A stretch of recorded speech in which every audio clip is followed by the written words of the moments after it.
Hello दोस्तों, welcome to our YouTube channel education point. आइए आज हम डिस्कस करते हैं क्लास 10 का फिजिक्स का फर्स्ट यूनिट, जिसका नाम है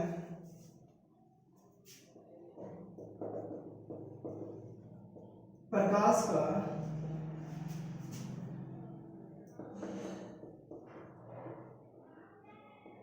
का परावर्तन तथा अपरावर्तन।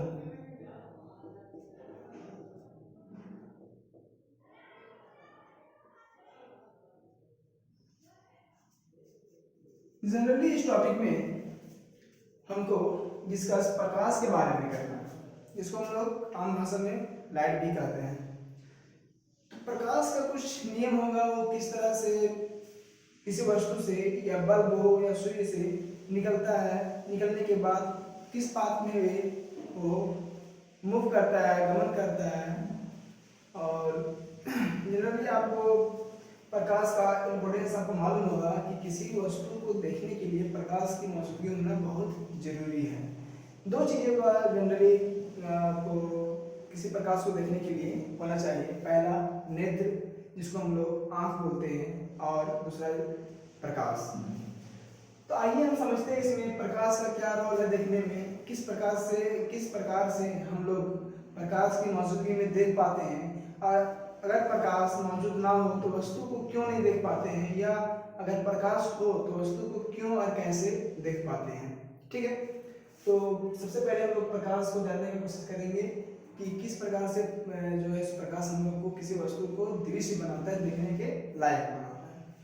मान लीजिए कोई एक वस्तु है, कोई एक ऑब्जेक्ट है, वस्तु है, उस पर कोई प्रकाश का किरण लाकर गिरता है, या तो सूर्य से हो या बल्ब से हो।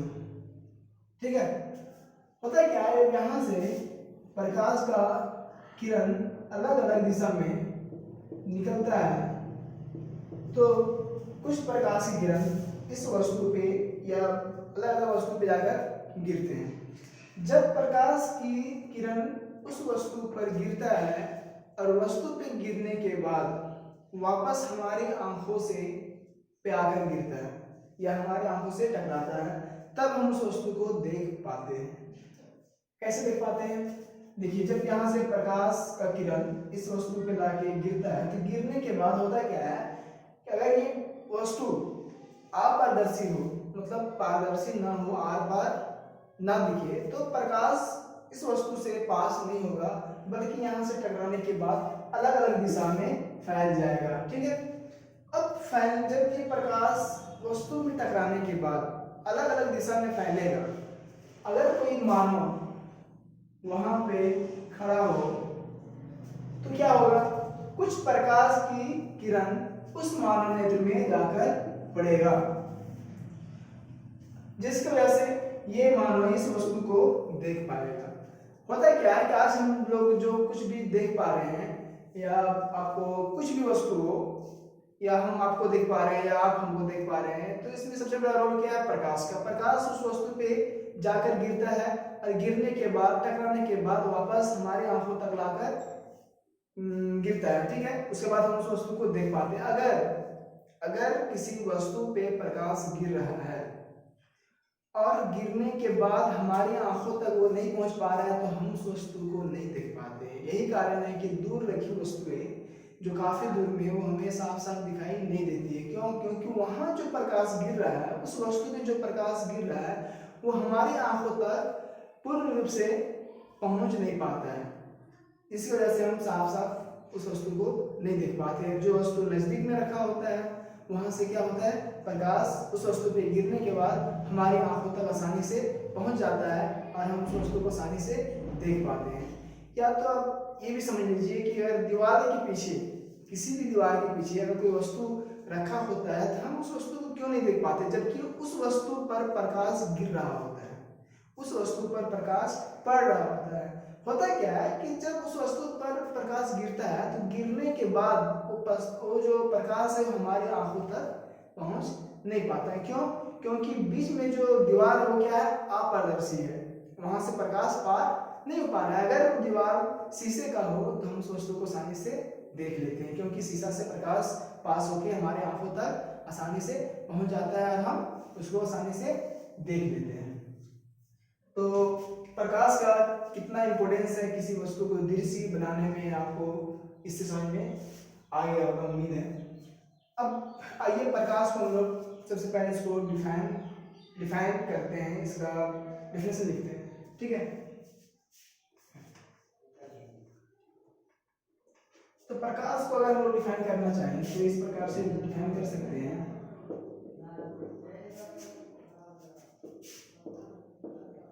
प्रकाश एक प्रकार का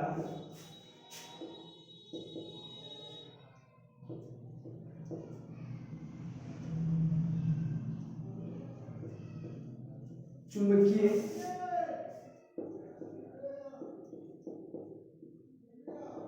विकिरण है जो हमें किसी वस्तु को दृश्य बनाता है।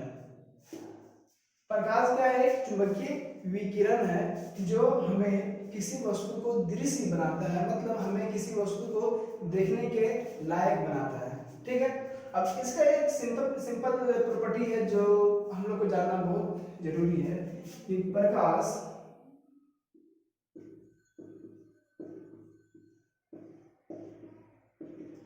हमेशा सरल रेखा में गमन करती है।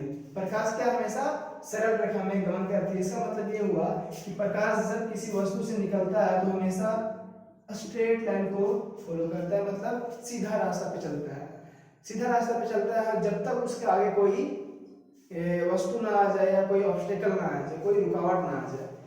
और प्रकाश का जो चाल है वो हमेशा, जो प्रकाश की चाल है वो 3 × 10⁸ मीटर पर सेकेंड है।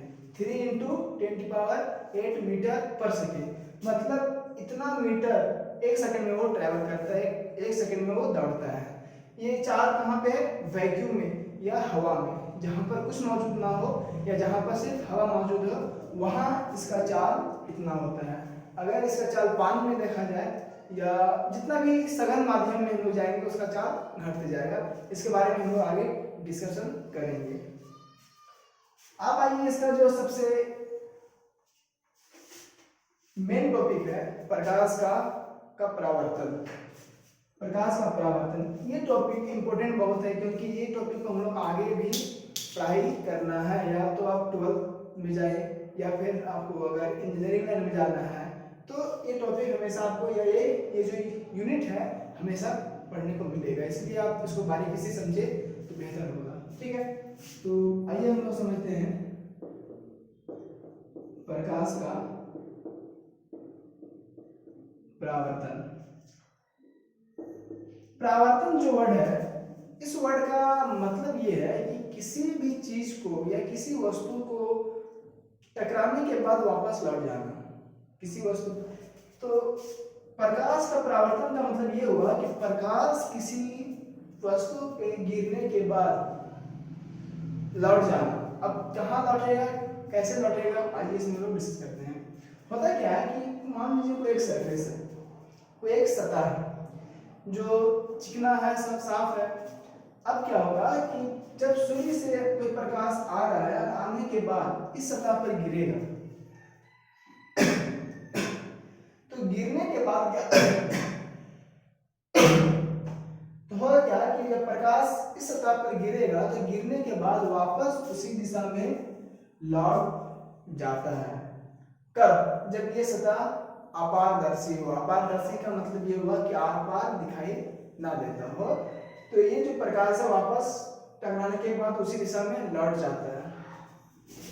इस घटना को, ये जो घटनाक्रम हो रहा है, इसको हम लोग प्रकाश का परावर्तन कहते हैं। आइए इसमें हम लोग बारीकी से समझते हैं इसमें और क्या क्या घटनाएं होती है। ये जो किरण आ रहा है इसको हम लोग बोलते हैं आपतित किरण। क्या बोलते हैं? आपतित किरण। और टकराने के बाद जो वापस लौट के जा रहा है इसको हम लोग क्या बोलते हैं? परावर्तित किरण। परावर्तित किरण बोलते हैं। तो ठीक है,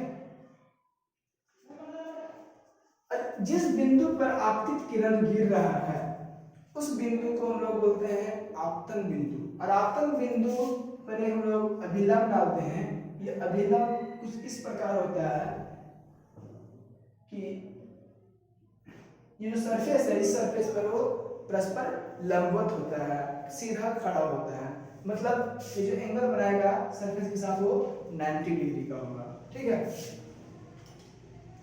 इसको हम लोग अभिलंब कहते हैं।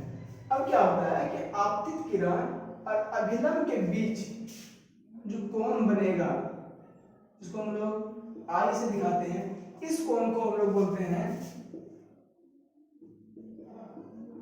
आपतन कोण। क्या बोलते हैं? आपतन कोण। और परावर्तित किरण और अभिलंब के बीच में जो कोण बनेगा इसको आर से दिखाते हैं और इस कोण को बोलते हैं परावर्तन कोण। क्या बोलते हैं? परावर्तन कोण। और ये जो सतह है, ये जो सरफेस है, इसको हम क्या बोलते हैं?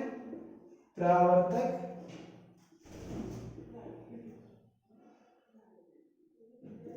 परावर्तक पृष्ठ। परावर्तक पृष्ठ का मतलब वैसा पृष्ठ, वैसा सरफेस जो प्रकाश को परावर्तित कर रहा हो। परावर्तित कर रहा मतलब वापस लौटा रहा हो, वापस टकराने के बाद उसको भेज देता हो, उससे हम लोग प्रकाश, उसको हम लोग परावर्तक पृष्ठ कहते हैं। इसमें समझने वाली बात यह है कि इसका कुछ नियम है।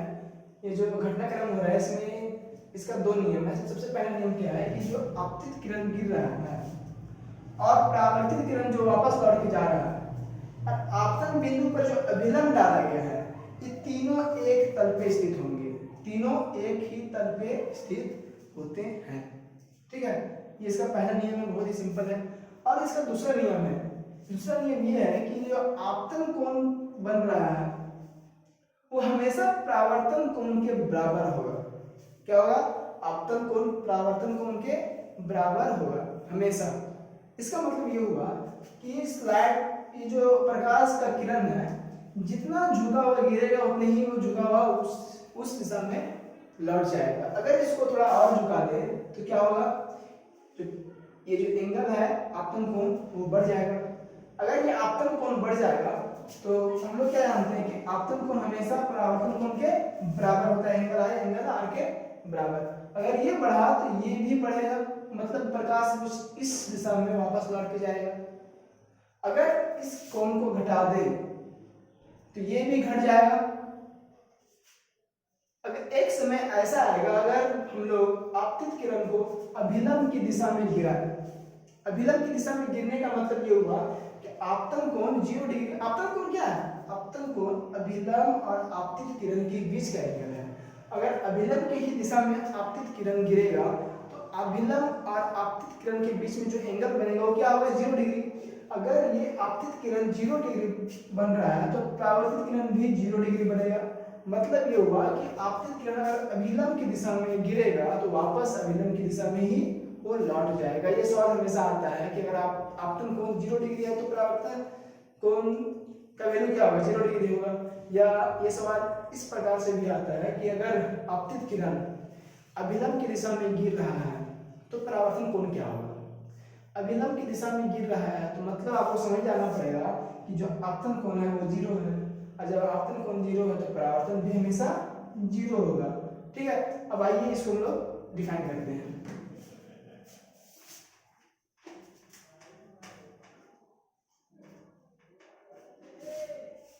इसको हम लोग कुछ इस प्रकार से आसानी से डिफाइन कर सकते हैं। जब कोई प्रकाश की किरण किसी चिकनी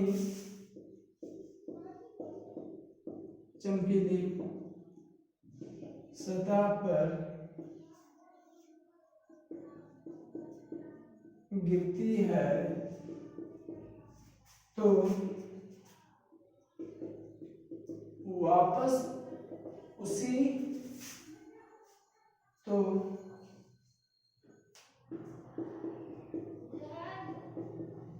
टकराने के बाद वापस उसी दिशा में लौट जाती है। जब कोई प्रकाश की किरण किसी चिकनी चमकीली सतह, यहाँ चिकनी चमकीली सतह पर आवर्तक पृष्ठ का बात हो रहा है, ठीक है। जब कोई प्रकाश की किरण किसी चिकनी चमकीली सतह पर गिरती है तो टकराने के बाद जब यहाँ हिट करेगा, टकराएगा, तो वापस उसी दिशा में लौट जाती है, ठीक है। इस घटना को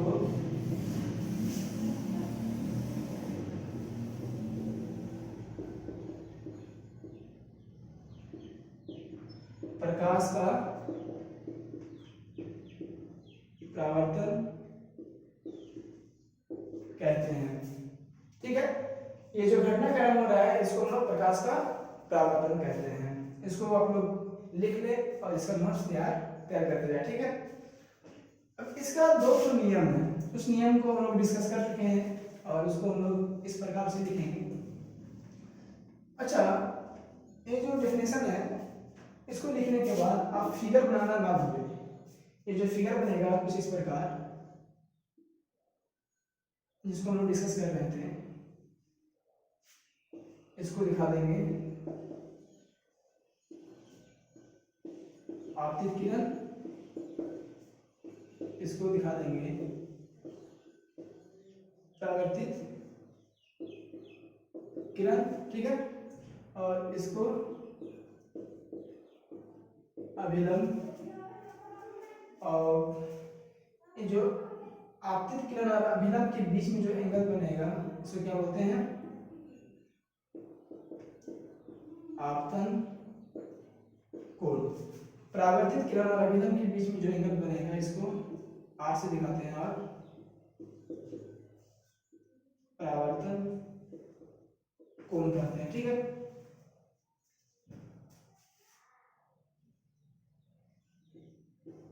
परावर्तन कोण। और इस जो जिस बिंदु पर आपतित किरण गिर रहा है इस बिंदु को क्या बोलते हैं, आपतन बिंदु, ठीक है। और जो सतह है, ये पृष्ठ, इसको परावर्तक पृष्ठ कहेंगे। तो प्रकाश का परावर्तन का डेफिनेशन लिखने के बाद इस फिगर को बनाना ना भूलें। इसके बाद हम लोग इसके दो नियम हैं उसको लिख लेते हैं। प्रकाश का परावर्तन का नियम, पहला नियम क्या कहता है कि आपतित किरण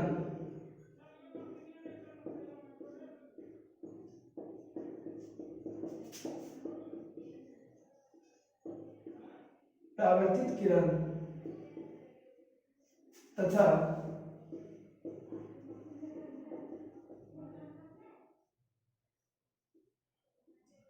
आपतन बिंदु पर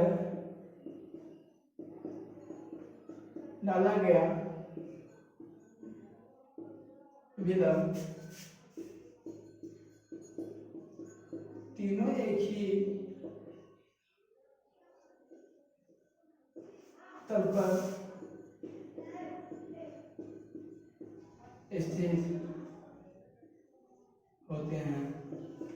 तीनों क्या होगा, ये जो आपतित किरण है, ये परावर्तित किरण है, और जो आपतन बिंदु पर अभिलंब डाला गया है, तीनों एक तल पे स्थित होते हैं, ठीक है। और इसका दूसरा नियम है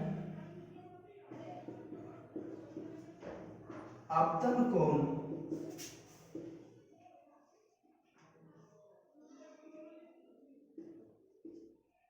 हमेशा, हमेशा मतलब इसको लिख सकते हैं सदैव ब्रैकेट में ना, आपतन कोण हमेशा परावर्तन कोण के बराबर होता है। इसका मतलब ये है कि एंगल आई जो है वो एंगल आर के हमेशा बराबर होता है। मतलब ये जो अपतल कोण बन रहा है एंगल आई वो एंगल आर के हमेशा बराबर होगा। वीडियो अच्छा लगे तो लाइक करें, शेयर करें और चैनल को सब्सक्राइब करना ना भूलें। Thank you.